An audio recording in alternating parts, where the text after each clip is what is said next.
Alright, what's up guys? So this video is going to be about emotions. This is probably like one of the biggest topics. Well, actually there are very big topics, but this is one that is pretty much said every single day, day in and out. I've lost 3 trades. How should I feel taking my next one? I just blew my account. What do? I want to give up. These are all emotions that are running through your head at this given point in time based off of what you have done that has gotten you to this emotion state. So I think emotions is actually one of the simplest things to control because it's not your emotions that let you feel how you are. As weird as that might sound, you feel emotional based off of the actions that you have done, and the actions you have done have given you a consequence, and due to that consequence you are now emotional. So for example, I feel like giving up. I have just blown my account. Well, your emotions are leading to you wanting to give up, but it's not because your emotions are telling you that. It's because you have broken your rules. Your actions have caused you to be emotional. You have broken your rules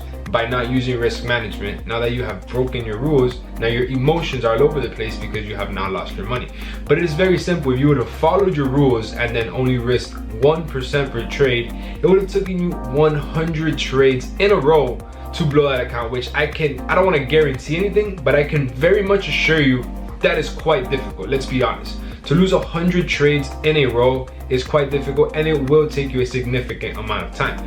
So due to your actions, by not following a plan, now your emotions have gone out. But it's not because you're emotional. Your actions have taken your emotions out of you. So the issue with this business is that we are in a limitless business, meaning there's no cap on what we can make. And yes, this is something very much realistic. There is literally no certain number figure on what we can make. One day you can make 500, the next day you can make 5,000, and you can add as many zeros as you want to that. And that is a fact, but this is what messes up people because they see all these big numbers, how we've spoken about on social media and all these platforms, and then they want to go out and then make that the same day or whatever the case is. So now you have done actions such as over leverage your account. So now you are emotionally attached to this because you have now put things up at risk that you were not okay with. So since there is no boundaries on what we can make, there's also no boundaries on what rules we should have, and that is where the issue comes in. So there are really no rules when it comes to trading. Like, you are not given like this plan, or you're not given in like this sheet where like, all right, this is what you have to do in order to, you know, get profitable or get these trades. So that's the problem when it comes to this, because we are used to being held accountable for whatever it is we do, because we're used to following the rules, and then there's boundaries and limits to things that we should and then shouldn't do.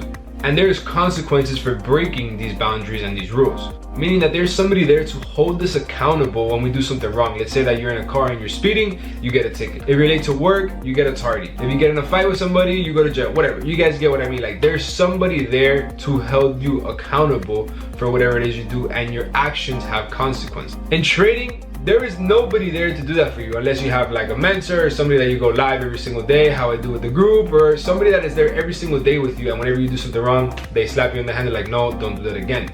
But that's the issue. In trading, we need to be our own person to hold ourselves accountable for the things that we don't do correctly. Let's say we don't use risk management for the next 2-3 trades, and then it ends up going great or it ends up going bad. Let's say the trades go great, we're gonna feel happy, we're gonna feel like the king of the world, we're gonna start looking for houses and sunny isles or whatever the case is. But then if the trades go bad, then we feel like we've done something wrong, and then we don't hold ourselves accountable. We then tend to blame the market. And that is the issue, because we don't accept that we were wrong by breaking our rules, and we won't hold ourselves accountable. And then that's where our emotions go all over the place, and then we seek this magic equation that's gonna get us out of that situation that we're in, when it comes down to our actions leading to our emotions being all over the place. Another reason why we are emotionally attached to anything regarding risk is because we haven't really been taught how to manage and how to go about taking risk. If anything, we have been pushed away from it since we were kids. Oh, don't do that, it's too risky. Don't take that step, it might be too risky. Our family, friends, everybody around us just rather play it safe. We've never really been taught, oh, be a risk taker, do whatever it takes. That's just not something that we have been taught growing up. If anything, we have been told how to save our money and play it safe, not to put it up at risk. If we work so hard for it, we just put it in the bank, let it be there. It's better than being there than being in any other investments. So one of the fastest way to cut emotions is by cutting wrong actions. It's that simple. Don't go out seeking something else. Don't go out to speak to a psychologist. I already talked to her. I already got the answer. The answer is you are emotional because of your actions. If your actions lead to breaking your rules and then you lose, then that's when you get emotional. So in order to cut your emotions, you need to cut breaking your rules. It's that simple. I mean this by protecting your private capital, funding capital, private investors, whatever the case is. If you are managing money, you need to use risk management and protect the capital. We get emotional because we have worked hard and taken possibly other risks to get this money or exchange time for this money, and now anything that we do with this money, we have some sort of ourselves attached to this money. That's why we tend to be emotional to it. That's why I suggest do not risk money you are not okay with losing. So let's put this into perspective. I used to make at Dunkin' Donuts, just for examples purposes, so it's a round number, let's say $10, when I realistically used to make like $6-7 an hour. But just for this example, let's say I used to make $10 an hour. And let's say I work 5 hours a day, that means I earned $50. So now this is your capital. Now this is your reward for the labor that you have done, for you making donuts, coffee, making sandwiches, throwing out the trash, cleaning the floor, cleaning the windows, whatever the case is. You have done a labor productive job, and now your reward is those $50. You have now exchanged 5 hours for $50. Now, knowing all the hard work that you have put behind those $50, would you go now and put your $50 or also 5 hours of your life into something that the majority of the people lose, and there is no guaranteed outcome of what can possibly happen, but there is still that percentage that it can go in your favor and you can have a great reward for what you have risked? Well, realistically, you probably wouldn't, because that sounds to me that there is more things against you than with you. So you probably wouldn't put all of your $50 at risk, but that percentage that is in your favor, that it can give you a greater reward for what you risk, keeps you in hope that you can possibly have a return. It keeps you in hope that, you know what, I'll take the risk. I'm gonna say this now, hope is not a confidence. Hope is nothing but emotions. Based off of the action that you have taken, now you are hoping for this to go in your favor. You are now hoping that what you have done is the right move. Hope is not an investment strategy. Hope is not a confluence. It is strictly emotions. You don't invest based off of hope. You need to invest based off of probabilities, ROI, and risk exposure.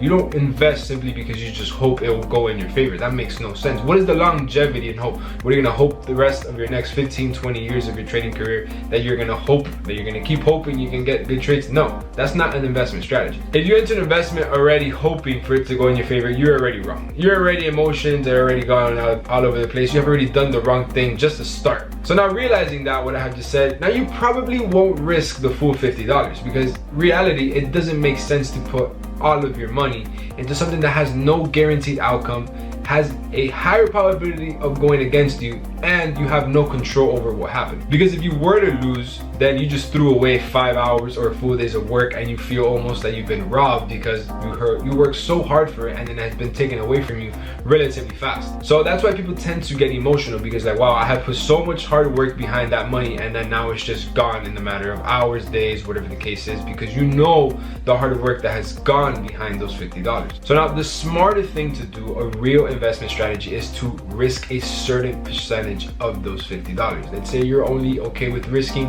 one of those 5 hours that you have risked. But when you do that, you're like, all right, cool, it's not a big deal, it's just 1 hour, and then you don't really care about the outcome, in the sense that you are now not emotionally attached to it, and you're not saying, oh, please let this go in my favor, I've worked so hard for this, I lost a full day getting these $50. No, now you're not thinking that way. Now your mindset tends to be carefree, because like, all right, it's fine, I'm risking 1 hour, I still have a whole other 4 hours that I have earned money from. So that right there is known as the famous risk management. Yes, it's a huge turnoff for a lot of people. I don't know why, but risk management is what bankers, institutions, hedge fund businesses, all the big boys, that's what they do. Why would we, the little fish, do anything different? I try to do or be as close as to the big fish as I can. If the big fish are going that way, I'm following the big fish. If the big fish use risk management, it's for a reason. These big institutions are not gonna risk 15-20% of hundreds of millions of dollars. It just simply makes no sense. And this risk management is done in every single business, any size capital, because everything is strictly percentage based. And this is something that you need to hold yourself accountable, because you do no good honestly saying, yeah, Alex, I'm using risk management. Like, I don't benefit if you use risk management or not. That's not my issue. That's entirely up to you. You do nothing with lying to yourself. You need to hold yourself accountable for the actions that you have done.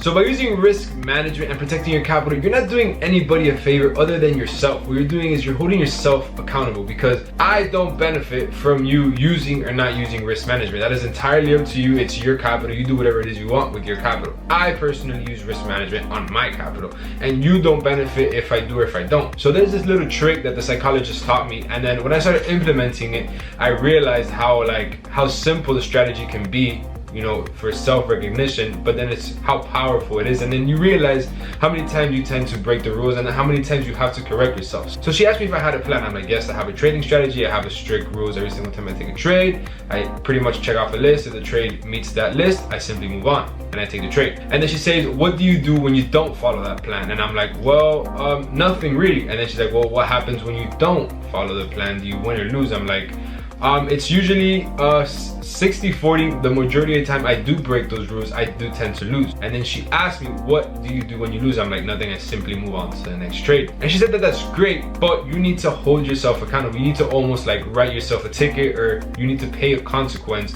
other than the loss. So a trick she told me was very simple. Every single time you follow your trading plan, let's say you met all your requirements on the trade. For example, with me, every single time I follow my trading plan and I do everything according to plan that I have, at night I could take a hot shower. And I can take a hot shower because I hate cold showers. So every single time I break the rules, I have to take a cold shower at night. As simple and as cliche as that seems, when you're there at night taking that cold shower that it sucks, literally ask yourself, was that trade worth taking this cold shower, even if it went in your favor or not? Let's say you risk 2% and your plan says to only risk 1% and it went in your favor. Well, you broke the rules, so you need to pay a consequence. It could be something as simple as that, or it can be, let's say that you love sweets, so every single time you follow your plan, you get a sweet. Every single time you don't, you can't eat sweets for that for the next day or two, or whatever rules it is that you set yourself. But you're the only person that are gonna know if you break them, and you're the only person that is gonna hold yourself accountable when you break them. So that's a little trick that I use personally. I hate cold showers, so I do anything to avoid that. So I just simply stick to my rules, and it's just as simple as that. Because nobody else is gonna be there to hold you accountable, so you have to take responsibility for your actions. So now we're gonna move on to the next video, which is greed and fear.